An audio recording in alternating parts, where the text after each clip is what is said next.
नमस्कार. विशेष मुलाखतीच्या या भागामध्ये आपल्या सगळ्यांचं स्वागत. मी प्रसाद काथे. आपल्या सोबत आहेत महाराष्ट्राचे उपमुख्यमंत्री अजित पवार.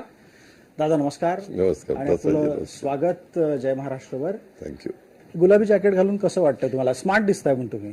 आपण रंग ओळखता, ह्याला गुलाबी रंग म्हणू शकता? अच्छा, मग ह्याला वाईन कलर म्हणायचं, गुलाबी रंग म्हणू शकता? नाही, हा एक वेगळाच कलर आहे की त्याचं नावच कुणाला सांगता येणार नाही. अच्छा, ह्याला आपण गुलबक्षी वाईन? नाही नाही नाही, मी तुम्हाला खरं सांगू का, आपलं पिकलेलं जांभळ खाल्ल्यानंतर त्या जांभळाची बी ज्यावेळेस आपण टाकतो, त्या बी वर जो रंग रेगा रेगा रेगा असतात तो हा रंग आहे. क्या बात आहे. तुम्हाला आता वाङ्मयाचा पुरस्कार द्यायला पाहिजे, एवढा अप्रतिम उदाहरण तुम्ही देताय. तसं नाही, मी फॅक्ट सांगितली. क्या बात. मी पण माझा मुद्दा वेगळा आहे. तुम्ही स्मार्ट दिसायला लागलेले आहात. हो का? पूर्वीच्या काळामध्ये आम्ही प्रमुख आदरणीय पवारसाहेब होते, त्यांच्या मार्गदर्शनाखाली आम्ही काम करत आलो. ते आमचे हेड होते, ते आमचे दैवत होते. त्याच्यानंतरच्या काळामध्ये काही राजकीय घडामोडी घडल्या आणि त्याच्यामध्ये मेजॉरिटी आमदारांनी आम्ही हा निर्णय घेतल्यानंतर मला पार्टीचं त्यांनी प्रेसिडेंट केलं. त्याच्यामुळं ज्यावेळेस तुम्ही प्रेसिडेंट होता एखाद्या पार्टीचे, त्यावेळेस तुमची जबाबदारी वाढलेली असते. बरोबर. त्यावेळेस तुमचा निर्णय अंतिम असतो, त्याच्यामुळे तुम्हाला सगळ्यांना घेऊन वाटचाल करायची असते. आम्ही लहान होतो, परंतु स्वर्गीय यशवंतराव चव्हाण साहेबांच्यावरची बरीचशी पुस्तकं मी वाचलेली आहेत आणि त्यांचे बरेचसे दाखले वेगवेगळ्या मान्यवरांनी वेगवेगळ्या भाषणामध्ये देखील दिलेले आहेत. मी सातारा जिल्ह्याचा 99 ते 2004 पर्यंत पालकमंत्री होतो. ज्यावेळेस आमचं आघाडीचं सरकार आलं आणि पहिल्या टर्मला विलासराव देशमुख आणि तुमचे भुजबळ साहेब होते आणि नंतर RR पाटील आणि हे झाले, विजयदादा आणि सुशील कुमार शिंदे झाले. अशा पद्धतीनं तो काळ मी पाहिलेला आहे. आणि तेव्हा त्यांच्या स्वतःच्या जिल्ह्यामध्ये, आपल्या महाराष्ट्राचे होते ते देशाचे होते, चव्हाण साहेबांच्या बद्दल म्हणजे अशा सर्व आयामी असं प्रकारचं बहुआयामी प्रकारचं हे व्यक्तिमत्व होतं. हे कोणी नाकारू शकत नाही. सुसंस्कृत महाराष्ट्र कसा असला पाहिजे आणि सुसंस्कृत राजकारणी कसा असला पाहिजे ह्याचं मूर्तिमंत उदाहरण म्हणजे स्वर्गीय यशवंतराव. त्याच्यातून तुम्ही आता स्वतःच्या पेहरावात बदल? तसं नाही. आम्ही आता त्यांना डोळ्यासमोर ठेवून आमची वाटचाल चालली. आमचं काय झालं, आम्ही हा पॉलिटिकल डिसिजन घेतल्यानंतर पवार साहेबांनी जाहीरपणे सांगितलं, तुम्ही जर माझे फोटो लावून मतं मागितली, तुम्ही फोटो लावून पक्ष चालवण्याचा प्रयत्न केला तर मी तुमच्यावर केस करेन. आणि आम्हाला वकिलांनी सांगितलं की व्यक्ती हयात असताना त्यांचा अधिकार आहे, त्यांचा फोटो कुणी लावायचा नाही, ही पद्धत आहे. त्याच्यामुळं आम्ही चाट पडलो असं साहेबांनी सांगितल्यानंतर शेवटी त्यांचा आदेश, त्यांचा निर्णय. मग आम्ही विचार केला आणि चव्हाण साहेब एक असं व्यक्तिमत्व आहे की ज्यांनी पूर्वीचे सगळी माहिती घेतली तर चव्हाण साहेबांच्या सारखं नेता महाराष्ट्राला आजपर्यंत मिळालेला नाहीये, अशा प्रकारची एकंदरीत परिस्थिती आहे. पण याच्यातला एक मुद्दा मला पुढचा घ्यायचा आहे आता, की या सगळ्या चव्हाण साहेबांच्या घालून दिलेल्या रस्त्याने चाललो. बिलकुल. ताजं वक्तव्य आलंय शरद पवारांचं, आपल्यापर्यंत पोहोचलं असेल. या गुलाबी जॅकेट बद्दल आलंय, अगदी थोड्याच वेळापूर्वी आलंय. नाही, मला नाही माहिती. प्रसादजी, मी सकाळी 6ला बाहेर पडतो, रात्री जातो. काल मी सकाळी 6ला इथून निघालो, संभाजीनगरवरून कोल्हापूरला गेलो. दिवसभर कोल्हापूरचे सगळे कार्यक्रम वगैरे केले. तिथलं केशवराव भोसले सभागृह अतिशय उत्तम राजर्षी शाहू महाराजांनी उभं केलेलं ते दुर्दैवाने ते जळालं. परंतु त्याच्यामध्ये त्याचं नूतनीकरण जसंच्या तसं करण्याच्या करता आम्ही सगळ्यांनी निश्चय केलेला आहे. मुख्यमंत्र्यांनी पण त्याच्यामध्ये सपोर्ट केलेला आहे. याच्यातला जो मुद्दा होता नाही, त्याच्यामुळं मी कुठलाही माझा फोन चालू नसतो. त्याच्यामुळे दिवसभरात कुणी काय बोललेलं असेल तर मला माहिती नाही. आम्ही माहिती देतो तुम्हाला. त्यांचं वक्तव्य असं आहे की एखाद्यानं निळा शर्ट घातला म्हणून काही महिला त्याच्याकडे वेगळ्या नजरेनं बघतात, अशातला भाग नाही. म्हणजे थोडक्यात गुलाबी घालून काही फरक पडणार नाही. हो का? शरद पवार साहेब एक मोठं व्यक्तिमत्व आहे, आदरणीय व्यक्तिमत्व आहे. आमच्या कुटुंबातले पण ते प्रमुख आहेत. मी ह्यावेळेस प्रसादजी आपल्याला अतिशय विनम्रपणे सांगतो, तुमच्या मार्फत महाराष्ट्राला सांगतो, मी ज्यावेळेस निवडणुका आता येऊ घातलेल्या आहेत त्यावेळेस जनसन्मान यात्रा सुरू केली. मी पक्क ठरवलेलं जी. आहे. मी तसा एकदा एखादी गोष्ट ठरवली तर मी तसाच नेऊ शकतो. तेवढा माझ्यावर माझं कंट्रोल आहे, माझा विश्वास आहे. मी माझ्या कुणीही माझ्याबद्दल काही वक्तव्य केलं तर त्याला मी उत्तर देणार नाही. मी फक्त जनतेला सांगणार विकासाचं, आम्ही काय विकास केलेला आहे, आम्ही काय पुढे करू पाहतोय आणि आम्ही ज्या योजना दिलेल्या जी. आहेत त्या योजनांचा लाभ माझ्या शेतकऱ्याला, माझ्या मायमाऊलीला, माझ्या भगिनीला, आमच्या कॉलेजमध्ये शिकणाऱ्या मुलींना, आमच्या शेतकऱ्याला ते वीज माफीच्या निमित्तानं, युवा युवतींना प्रशिक्षणार्थीच्या निमित्तानं ह्या गोष्टी आमच्याकडे अतिशय पॉझिटिव्ह आहे. मी पॉझिटिव्हपणे पुढे जाणार आहे. हे जे मध्ये कुठं काय फेकाफेकी, दगड शेण, अमकं दगड फिगडं काय चाललेलं आहे, मला त्याच्याशी काही घेणं देणं नाही. तुम्ही पूर्णपणे आता ऐका, मी तेच घेतलेलं आहे.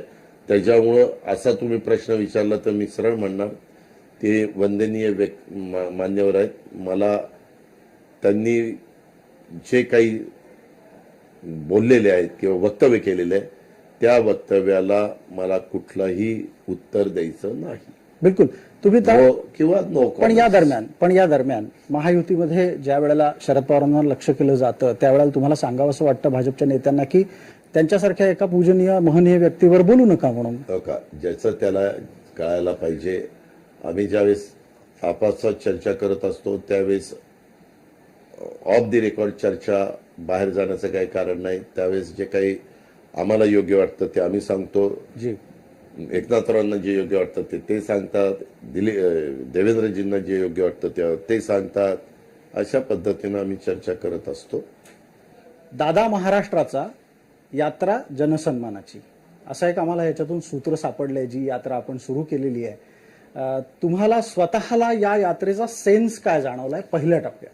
मी जनसेवक म्हणून जनसन्मान यात्रेच्या निमित्तानं महाराष्ट्रामध्ये 5 दिवसापूर्वी सुरुवात केलेली आहे. हे करत असताना आम्ही जे काही मतदारसंघ निवडलेले आहेत, नाशिक जिल्हा निवडला, त्याच्यातून सुरुवात केली.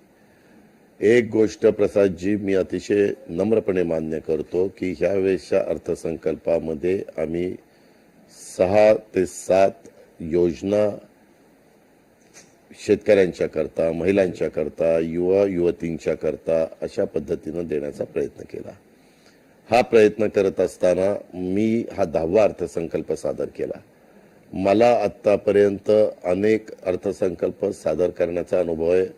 करोनासारखं संकट संपूर्ण जगावर आलं असताना महाराष्ट्राची पण अर्थव्यवस्था सांभाळण्याचं जे काही काम होतं ते मला लोकशाहीमध्ये मिळालं आणि त्याच्यातनं पण आम्ही अडचणीतनं महाराष्ट्राला बाहेर काढलं. ज्याने त्यांनी आपापली स्टेट बाहेर काढण्याचा प्रयत्न केला. आता या योजनामध्ये मी ज्यावेळेस जातो त्यावेळेस प्रत्येक ठिकाणी महिलांचा इतका उत्स्फूर्त प्रतिसाद मिळतो.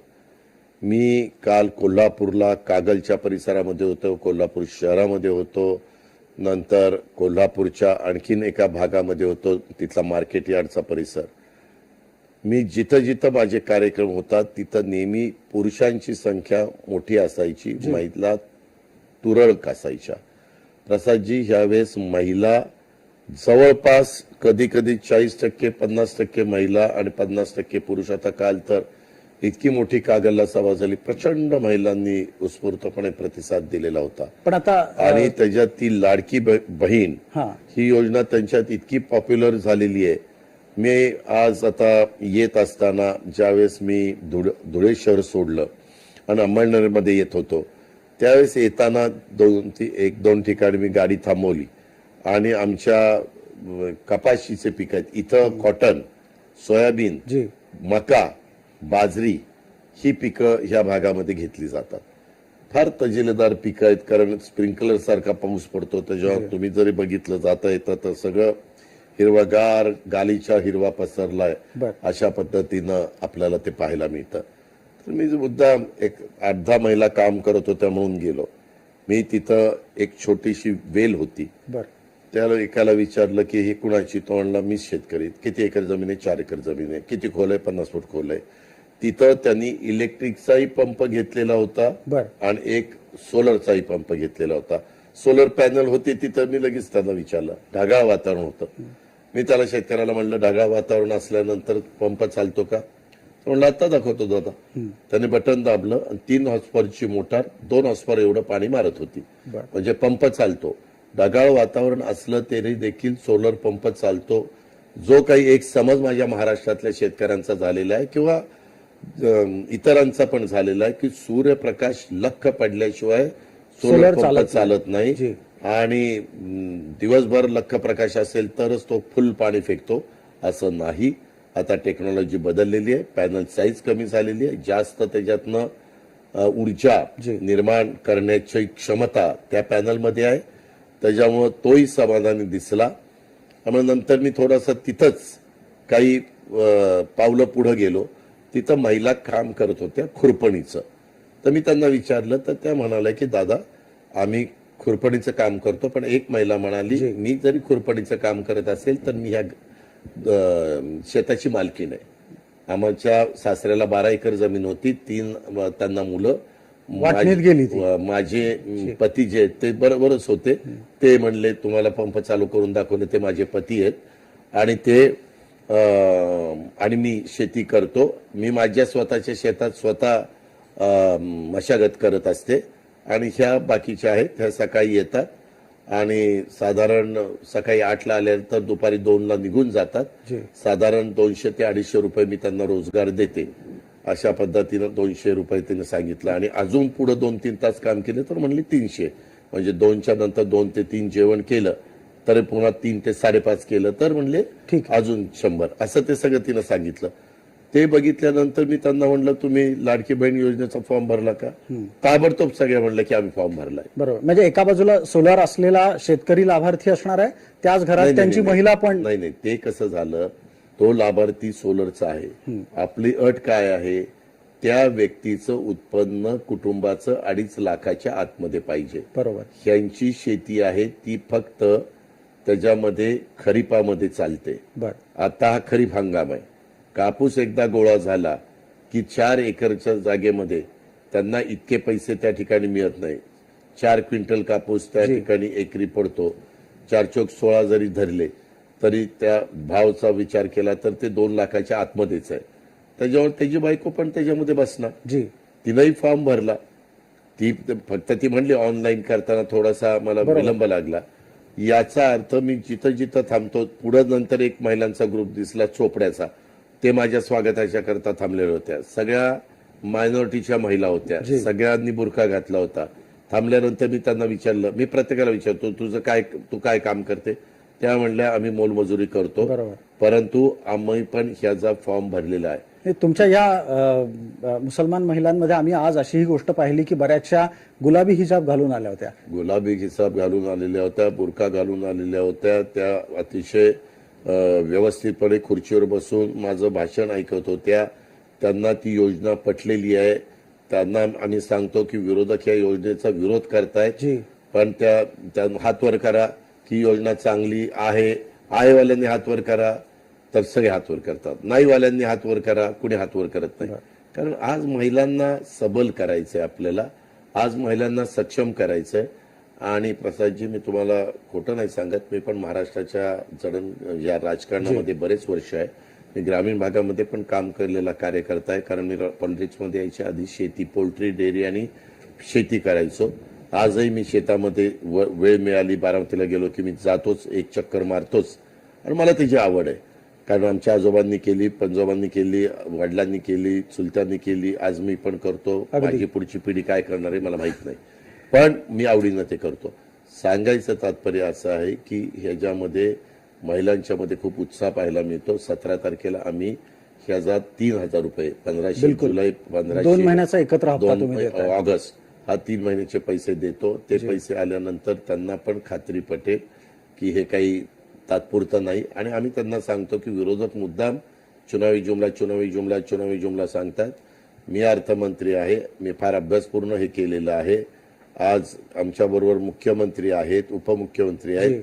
आम्ही सगळ्यांनी मिळून हा निर्णय घेतलेला असं मी व्यवस्थितपणे त्यांना सांगतो. पण दादा याच दरम्यान माझा त्यानिमित्तानं एक पुढचा मग आता ह्या सगळ्या जनसन्मान यात्रेच्या दरम्यान तुम्ही एका मुद्द्यावर दुखावले गेलेला आम्हाला दिसलात आणि तो मुद्दा होता खोटा प्रचार. नाही एक मिनिट, तुमच्या विरुद्ध. त्याच्या आधी मी एक सांगतो. जी, आताच्या काळामध्ये काल मी एअरपोर्टला उतरलो नाशिकवरून मी सकाळी उठलो आणि मालेगावला आलो.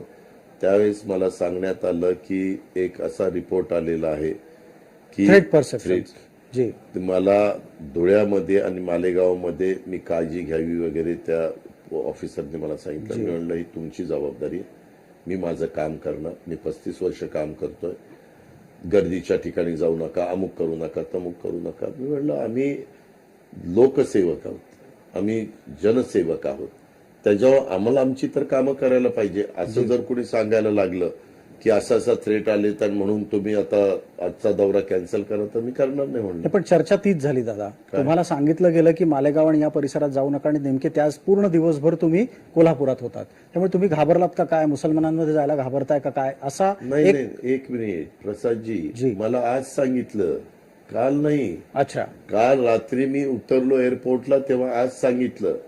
आज बंदोबस्त पण तुम्हाला दिसत असेल जास्त आहे. बिलकुल. त्याच्यामुळं मला तसं, मी घाबरणारा नाही. मी फार स्पष्ट बोलणारा, प्रशासन चांगल्या पद्धतीनं चालवणारा असा एक कार्यकर्ता आहे. मला त्याच्याबद्दल काही यत्किंचितही दुसरं काही वाटत नाही. त्याच्यामुळं ते तुम्ही जे म्हणताय की असं काही, माझ्या कोल्हापूरचे कार्यक्रम महिन्यापूर्वी ठरलेले होते आणि त्याच्या संदर्भात नेमके ते कार्यक्रम ठरले. आदल्याच दिवशी ते केशवराव भोसले नाट्यगृह जळालं. मग मी उतरल्या तिथंही गेलो. इतर पण काही कामं होती ती पण केली. विशाळगडाच्या जी निष्पाप कुटुंबाचं नुकसान झालेलं होतं त्यांना आम्ही 1.5 कोटीचे चेकचं वाटप केलं. स्वप्नील आपला हा आला ऑलिम्पिक विजेता झाला, त्याच्या आई वडिलांचा आम्ही सत्कार केला. त्याच्यामुळे आणि आमच्या तिथं आमच्या हे बूथ वाईज कमिट्या असतात, तर बूथच्या सगळ्या मेंबरांचा देखील आम्ही मेळावा घेतला. कागलला खूप मोठी सभा झाली. कागलला विविध कार्यक्रमाची उद्घाटन केली. सकाळी इचलकरंजीला जाऊन या सगळ्यामध्ये तुम्हाला जो मध्यंतरीच्या काळात एक वेदनेचा अनुभव आला तो होता की जे घडत नाही त्याची बातमी तुमच्या नावानं अनेक ठिकाणी फिरायला लागते आणि तुम्ही म्हणालात की खोटा प्रचार करू नका. माझा वेगळा प्रश्न आहे, तुम्हाला जर कळतंय की काही माणसं खोटा प्रचार करतायत तर तुम्ही कारवाई करत नाही, म्हणून तर तो खोटा प्रचार कायम राहतो. काय प्रसादजी, वकील द्यायचा, कोर्टात जायचं, नोटीस द्यायची, हे करायचं ते करायचं.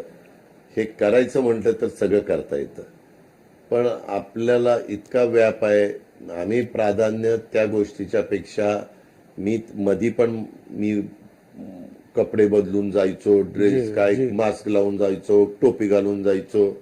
प्रसादजी, आपण देखील दिल्लीला जर निघाला तर तुम्हाला आयडेंटिटी कार्ड दाखवावं लागतं. बिलकुल. कुठलंही तुमचं नाव कसं बदलता येईल? अहो, मी त्यावेळेस विरोधी पक्षनेता होतो. प्रसादजी, विरोधी पक्षनेता असताना अजित पवार काय एक 10 वर्षापूर्वी पॉलिटिक्समध्ये नाही आला, 35 वर्ष पॉलिटिक्समध्ये आहे आणि जवळपास कितीतरी वर्ष सगळ्यात जास्त काळ मी राज्याचा उपमुख्यमंत्री राहिलो आणि तशी माझी ओळख बऱ्यापैकी लोकांना आहे. चेहऱ्याने तरी पटकन ओळख. आणि सिक्युरिटी माझ्या बरोबर असते. विरोधी पक्ष नेत्याला पण सिक्युरिटी असते, गाडी असते आणि उलट सत्ताधारी पक्ष विरोधी पक्षाला सिक्युरिटी देतातच, कारण त्यांचे लक्ष ठेवता आलं पाहिजे. कुठं गेला, काय गेला, किती वेळ थांबला, कुठं काय केलं ते सगळं रिपोर्ट घेता येतो, कारण पोलीस त्यांच्याच हातात असतात. बिलकुल. पण काही पण मी नंतर म्हणलं की ज्यांनी माझ्यावर अलिगेशन केले त्यांनी एक तर पॉलिटिक्स सोडावं, सिद्ध केलं तर अजित पवार पॉलिटिक्स सोडून त्याची शेतीवाडी करेल, त्याचा बिझनेस बघेल. याच आरोपातला एक नवीन मुद्दा आता आलेला आहे. तुम्ही ज्या पद्धतीने म्हणता आहात की लाडकी बहीण ही लाभार्थी महिलांना सक्षम करणारी अशी सबळ करणारी योजना आहे. दुसऱ्या बाजूला असा आरोप झाला की ही लाडकी बहीण नाही, ही लाडकी खुर्ची योजना आहे. अमोल कोल्हे बोलले असं. हो का? अमोल कोल्हे मोठी व्यक्ती आहे, सेकंड टर्मला खासदार झालेली आहे, कलाकार पण आहे, नाटककार पण आहे, अभिनेता पण आहे आणि लोकप्रतिनिधी पण आहे. त्याबद्दल मला काही म्हणायचं नाही. ते म्हणलेले त्यांना लखलाभ. आमची योजना महिलांच्या मध्ये खूप पॉप्युलर झालेली आहे. मी आत्ता मिरवणुकीनं येत होतो गाडीतनं, महिला दिसल्यानंतर ताई फॉर्म भरला का तुम्ही लाडकी बहिणीचा? जी. हो दादा भरला असा हसून प्रतिसाद देतो. आणि हा प्रतिसाद दिसतोय आम्हाला इथे नाही हातावर. हे का आता दादाच नावची राखी एकीने बांधली. ती म्हणली दादा मी इतकी शोधली दुकानात, हा. म्हणली मला दादाच राखी पाहिजे, ती दादा राखी. म्हणजे कोण काय करेल काही नाही. पण अशा दिवसाला किती राख्या येत आहेत? अशा बऱ्याच राख्या येतात. आमच्या बहिणी प्रेमापोटी राख्या बांधतात. आपलं खूप भावाचं बहिणीचं एक वेगळ्या प्रकारचं नातं असतं. ही परंपरा आपल्या महाराष्ट्रामध्ये वर्षानुवर्ष चालत आलेली आहे. भाऊबीजेच्या निमित्तानं, रक्षाबंधनाच्या निमित्तानं त्याच्यातनं एक वेगळं नातं आहे, वेगळा गोडवा आहे, वेगळ्या आपुलकी आहे, वेगळा जिव्हाळा आहे. त्याच्यातून एक भाऊ बहिणीच्या म्हणजे रक्षा करत असतो वगैरे वगैरे, असे अनेक त्याच्यामध्ये आख्यायिका आहे. पण तुमची बारामतीची लाडकी बहीण आहे कोणी? पवारांच्या घरात बऱ्याच बहिणी. सगळ्या माझ्या बहिणी लाडक्या आहेत. राजकारणाच्या ठिकाणी बहिणी माझ्या सगळ्या लाडक्या आहेत. अनेक घरांच्या मध्ये राजकारण त्या ठिकाणी चालतं. राजकारण हे फार घरामध्ये शिरून द्यायचं नसतं. मागं मात्र माझ्याकडनं थोडीशी चूक झाली. त्या काळामध्ये मी माझ्या बहिणीच्या विरोधात सुनेत्राला उभं करायला नको होतं, पण त्यावेळेस केलं गेलं. पार्लमेंटरी बोर्डाने निर्णय घेतला गेला. जी. परंतु आता जे झालं ते एकदा बाण सुटल्यावर आपण काही करू शकत नाही. बिलकुल. पण आज माझं मन मला सांगतं तसं व्हायला नको होतं. पण कधीतरी मग या निमित्तानं एक फोन करून आपण बोलावं, येत्या राखी पौर्णिमेला जावं असं काही? नाही, आता दौरा महाराष्ट्राचा चाललेला आहे. जी. जर त्याच काळामध्ये मी तिथं असेल आणि माझ्या बहिणी पण तिथं असतील तर जरूर मी जाणार. मला एका गोष्टीसाठी तुमचं कौतुक करायचं आहे. तुमच्या भाषणामध्ये तुम्ही इतक्या थेट सांगता आहात की बहिणींनो, जर हे सरकार आलं तर ही योजना राहील. हे काय गणित आहे? हे गणित असं आहे, विरोधक सांगतात ह्या चुनावी जुमला आहे. विरोधक सांगतात हे तात्पुरतं आहे, निवडणुकीच्या नंतर हे बंद करतील. मला माझ्या मायमाऊलींना, माझ्या बहिणींना, माझ्या मुलींना विश्वास द्यायचा आहे की मी फार विचारपूर्वक आम्ही सगळ्यांनी ही योजना आणलेली आहे. ह्याच्यातून दरवर्षी आपलं उत्पन्न, एकतर स्थूल उत्पन्न आपलं 42-43 लाख कोटीचं आहे. आपलं जो जीएसटी आहे तो दरवर्षी 30 ते 40 हजार कोटीनं वाढतो. आपली एक्साईज ड्युटी जी जमा होते ती पण टॅक्स आपला मोठ्या प्रमाणावर वाढतो. शिवाय आपला खरेदी विक्री ह्या नोंदणीच्या संदर्भात रजिस्ट्रेशन फी जी आहे त्याच्यातनं पण आपल्याला चांगलं उत्पन्न मिळतं. कारण जमिनीचे रेट वाढत आहेत. रेट वाढल्यानंतर साहजिकच तुम्हाला त्याच्यातून टॅक्स जास्त मिळतो. अशा सगळ्या गोष्टी आहेत. एवढ्या मोठ्या राज्याचा कारभार चालवत असताना थोडंसं बारकाईनं काटकसर करायचं तुम्ही ठरवलं तर त्याच्यातनं पण चांगल्या प्रकारची बचत होऊ शकते.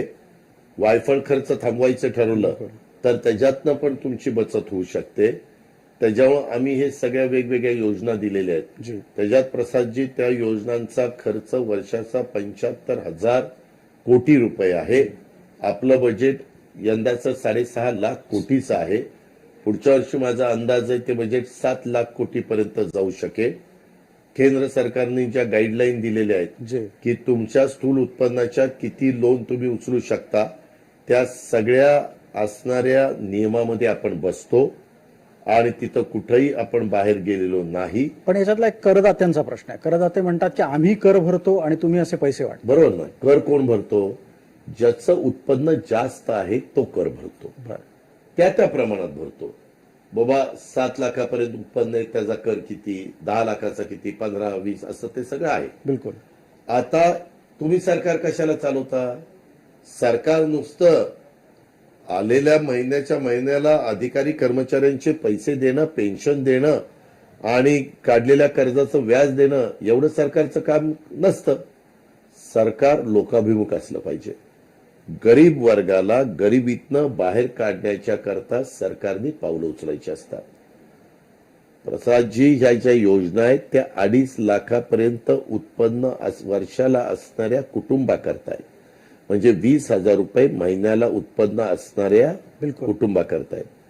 मग आज जर आपल्या महाराष्ट्रामध्ये 2 कोटी महिला 2.5 लाखाच्या आतमध्ये उत्पन्न असणाऱ्या असतील तर बऱ्याचदा ह्या महिला स्वतःच्या कुटुंबाची जबाबदारी सांभाळत असताना त्यांना काहीतरी घ्यावंसं वाटलं जी तरी त्या गोष्टीला ते मुरड घालतात.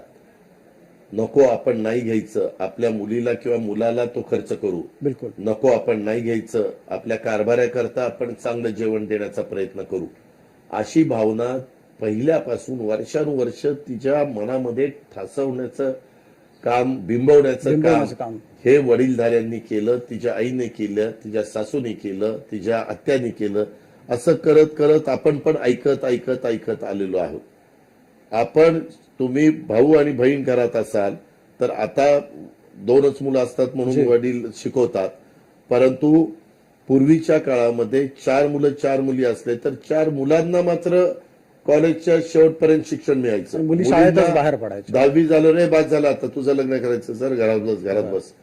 आता आम्ही गरिबांच्या करता काय आणलंय, आपल्याकडं SC STच्या मुलींना पहिलीपासून तिला पाहिजे ते शिक्षण घेण्यापर्यंत मोफत आहे, जी एसटीला मोफत आहे. मग इतर मुलींना गरीब असतील परंतु त्या ओपन कॅटेगरीतल्या असतील, त्या मायनॉरिटीतल्या असतील, त्या भटक्यामधल्या असतील, त्यांनाही शिक्षण घेण्याचा अधिकार आहे ना. पण दादा आम्ही एवढं इतके सगळं दिवस त्यांना 50% फी भरत होतो. जी 50% फी भरून प्रसादजी चालत नव्हतं, कारण आम्ही त्या गरीब मुलीचे 50% रक्कम भरली तर तिच्या आई वडिलांचे राहिलेले 50% भरायची ऐपत नव्हती. बिलकुल आणि ते म्हणायचे सरकारने तुझे 50% भरलेले असतील तर आमच्याकडे नाहीयेत, उगीच डोक्याला ताप करू नको, तू गप्पा बस घरात, काही सगळंच तुझ्या मनासारखं होणार नाही. आणि असं बोलल्यानंतर ती कधी कधी नाउमेद व्हायची आणि ती आत्महत्या करण्यापर्यंत मजल जायची उदाहरणं झाली. बिलकुल मग आम्ही जर सरकारमध्ये असतील आणि अशी उदाहरणं होत असेल तर सरकार, मग आम्ही काय करदात्यांना विचारायचं, प्रसादजी एवढा टॅक्स तुम्ही भरलेला आहे त्याचं मी काय करू हो, असं काय, आम्ही त्या टॅक्सचं काय करायचं. आम्ही लोकाभिमुख सरकार करण्याच्या करता, ह्या गरीबाला वर आणण्याच्या करता, त्या मुलीला IAS IPS MPSC UPSC जे काही पाहिजे, जी डॉक्टर इंजिनियर पायलट जे काही शिक्षण घ्यायचं ते घे ना, तू सरकार आहे ना तुझ्या मागं. तू गरीबाच्या पोटी जन्माला आली म्हणजे काही तू शिक्षणापासून पुढचं वंचित ठेवायचं आणि तिनं तिचं आयुष्य कुठंतरी म्हणजे कुडत जगायचं, हे मला अजिबात मान्य नाही. नाही, पण एवढं सगळं करून तुम्हाला वाटतं लोक मतदान करतील तेव्हा तुम्हाला? काय, लोकांनी मतदान करू किंवा न करू, आम्ही आमच्या सद्विवेक बुद्धीला समोरून चांगल्या योजना आणलेल्या आहेत. मला शेतकऱ्यांची पण वीज माफी करण्याचं बरेच दिवस डोक्यामध्ये घोळत होतं, जी परंतु ते सोलर पंप आल्यामुळं आमचा कॉन्फिडन्स वाढला. ह्याच्या आधी आम्हाला 7 रुपयाची वीज घ्यावी लागायची जी आणि क्रॉस सबसिडी द्यावी लागायची. आता मात्र आम्ही तिथं वीज काय भावाने घेतोय, सोलरची वीज आम्हाला 3 रुपयांनी ऍव्हरेज मिळते, जी त्याच्यावर तिथं आमची बचत होते. त्याच्यातनं मी माझ्या शेतकऱ्यांना 44 लाख शेतकऱ्यांना बिलकुल 14,900 सबसिडी देऊ शकतो आणि ते मला सहज शक्य झाले म्हणून मी केलं. यातला एक पटकन मुद्दा घ्यायचा आहे. तुम्हालाही प्रचाराच्या दरम्यान पुढे निघायचं तुमच्या यात्रेच्या दरम्यान. मला एक सांगा, तुम्हाला वाटतं मराठी आणि मुसलमान अजितदादांना मतदान करतील? हो का, समजून सांगणं माझं भूमिका आहे. आम्ही मायनॉरिटीच्या करता मार्टी ही संस्था काढली, जसं बार्टी आहे, टार्टी आहे, आरटी आहे, सारथी आहे, महाज्योती आहे आणि अमृत आहे. बिलकुल एवढे आहेत. बिलकुल आता त्या वर्गाच्या करता आणलेली आहे. त्या वर्गाच्या करता मी नेहमीच सगळ्यांना बरोबर घेऊन जाणारा कार्यकर्ता आहे. मी जात पात धर्म भेदभाव काही मानत नाही. जातीचा पातीच्या नात्याचा गोत्याचा मी विचार करत नाही. आपल्या महाराष्ट्राचा आहे, त्याला गरज आहे, त्याला मदत झाली पाहिजे. आता देखील तुमच्या देखत एसपीने काय सांगितलं, बिलकुल त्या महिलेच्या संदर्भात एक महिला माझं भाषण चालू असताना उठली, जी मला न्याय द्या, मला न्याय द्या. म्हणलं बहिणीच्या नात्याने तू बस, माझं भाषण संपल्यावर मी तुझं ऐकीन, तुला न्याय देईल. आणि लगेच एसपीला, ऍडिशनल एसपीला सांगितलं आणि ते करायला सांगितलं. त्या पद्धतीनं मी केलं.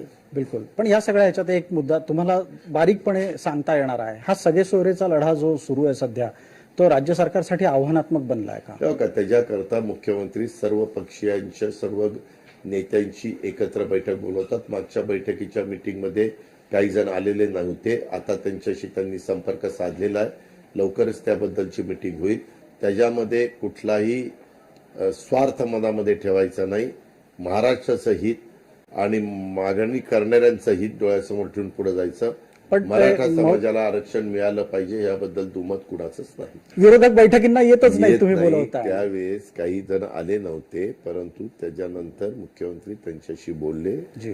पवार साहेबांची 2दा मुख्यमंत्र्यांची ह्या विषयावर चर्चा झाली अशी माझी माहिती आहे.